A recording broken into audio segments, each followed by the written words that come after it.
Because we're always looking for sodium-potassium abnormalities, and we're looking for that Addisonian patient. And I remember being told that if you don't see an Addison's within your first years in practice, it's because you missed them. Right. Although it's quite a rare condition. So sodium and potassium is something I think most are quite comfortable about, although normal sodium-potassium does not rule out Addison. Correct.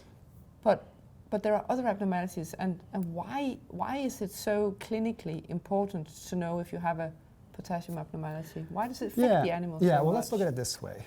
Let's look at sodium and chloride together. They tend to follow each other, go up or down or are normal. So they chloride tend to is passively. Yeah, they move absorbed, together to maintain what's called electroneutrality. One's positive, one's negative. They move together most of the time.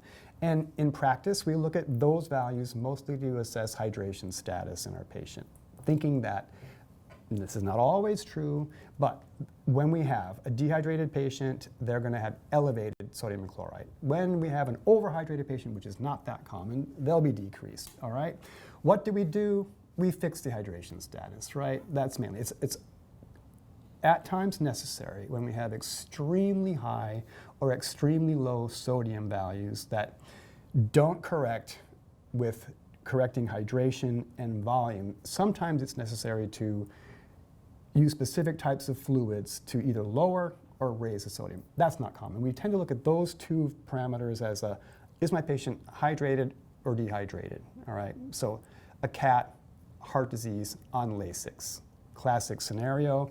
Lasix is very potent in cats, and they're very prone to getting dehydration, so they might have elevations in sodium and chloride.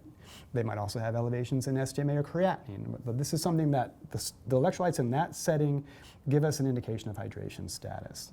Potassium is the kind of the mother of them all when it comes to what can really affect our patients, and so it's critical that we have potassium maintained in the normal range, mainly. Which is really narrow, right? Yeah, it is. Yeah, it is actually. Yeah, mainly for cardiac status.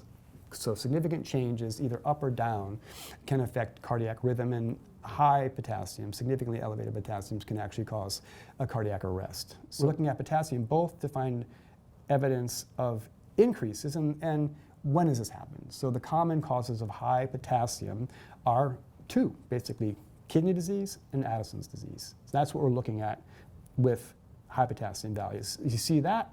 It's one of those two in most instances. Low potassium, this is usually caused by loss of potassium from vomiting in GI patients or PUPD in kidney patients, and decreased appetite. So lack of intake and increased losses. Now, low potassium, the classic signs, this is more of a problem in cats than in dogs, are muscle weakness. But that low potassium can actually cause kidney damage as well.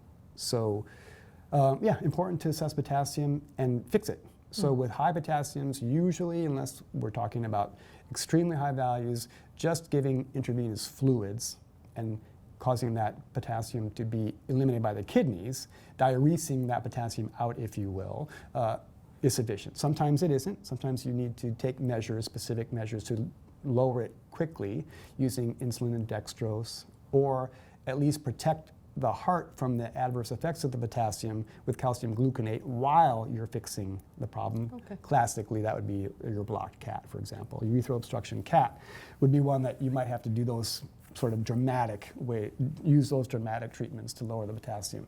When it comes to decreased potassium, this one is just a matter of supplementing it. And if you've got an animal on IV fluids, add it to the fluids. It's a common fluid additive. And if your patient's taking oral medication, then it's supplemented orally. Thank you. Yeah, welcome. What do you want to talk about now?